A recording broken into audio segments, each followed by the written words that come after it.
دارالعلوم دیوبند کے محترم حضرت قاری طیب صاحب رحمۃ اللہ علیہ نے ایک کتابچہ تاریخ دارالعلوم دیوبند کے نام سے تصنیف فرمایا ہے۔ اس میں بر صغیر کے اس عظیم دینی ادارے سے متعلق مفید معلومات جمع فرمائی۔ اس کا اقتباس ہے: 100 برس میں جن طلباء نے دارالعلوم سے استفادہ کیا اور جن کے تعلیمی اخراجات دارالعلوم نے برداشت کیے، ان کی مجموعی تعداد 65,727 ہے، اور جنہوں نے تعلیم مکمل کر کے سند حاصل کی ان کی تعداد 7,414، اور تعمیرات کے مصارف کو چھوڑ کر 100 برس میں دارالعلوم کا کل صرفہ 97,46,050 روپے 13 آنے 9 پائی ہے۔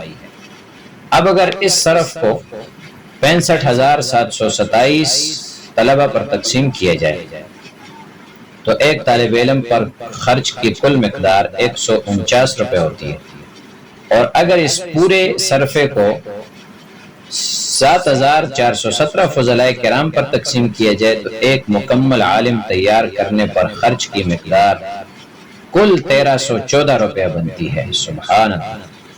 کیا کوئی تعلیمی ادارہ آج کے زمانے میں جو دارالعلوم دیوبند کے ٹکر کا ہو اس سادگی، قناعت، کفایت شعاری اور حسن انتظام کی مثال پیش کر سکتا ہے؟